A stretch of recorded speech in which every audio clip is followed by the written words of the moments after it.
Take ownership. Take extreme ownership. Don't make excuses. Don't blame any other person or any other thing. Get control of your ego. Don't hide your delicate pride from the truth.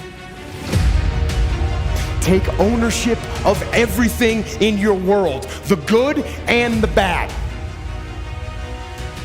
Take ownership of your mistakes. Take ownership of your shortfalls. Take ownership of your problems. And then take ownership of the solutions that will get those problems solved. Take ownership of your mission. Take ownership of your job, of your team, of your future, and take ownership of your life. And lead. Lead.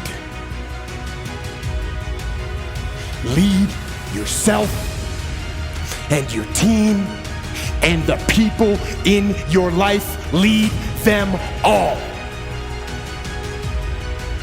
to victory.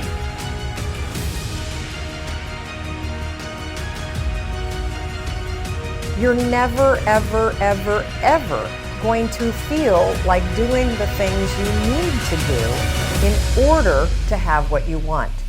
You're always going to need to push yourself. You're always going to need to parent yourself. So what is the net advice on this? What is the bottom line? The bottom line is no one's coming. No one. No one's coming to push you. No one's coming to tell you to turn the TV off. No one's coming to tell you to get out the door and exercise. Nobody's coming to tell you to apply for that job that you've always dreamt about. Nobody's coming to write the business plan for you. It's up to you. And because you're only ever going to do the things that you feel like doing right now or that feel good right now, unless you understand that you've got to parent yourself, you've got to push yourself, you're not going to make your dreams come true. You're just not. We're not wired that way. You weren't born that way, you weren't that way when you were growing up, and you're certainly not that way as an adult. And there's a tremendous amount of liberation that comes when you accept the fact that you're always going to need to give yourself a push.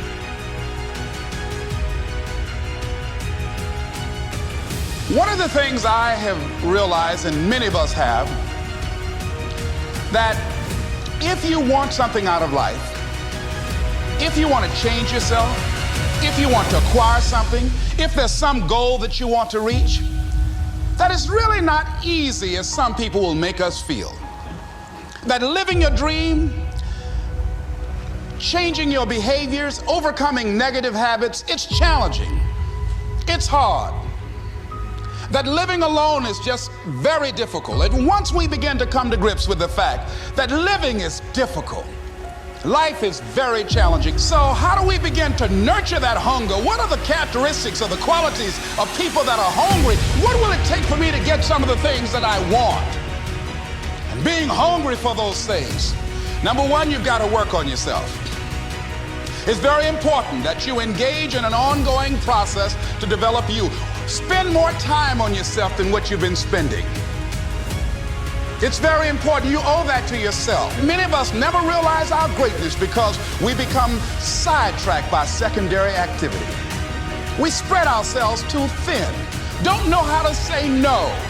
And we find ourselves doing all kinds of things and never ever have time to do those things that we need to do to work on ourselves. And then there goes a second, there goes another second, there goes another second, and we can't stop and hold time. And before you know it, you wake up one day and you're behind in your dreams and your bills. So decide that you're going to take some time to work on you, that you deserve that from yourself, that your life deserves some prime time because you are creating your own production. You are the star of your show. You are the director. You're writing the script.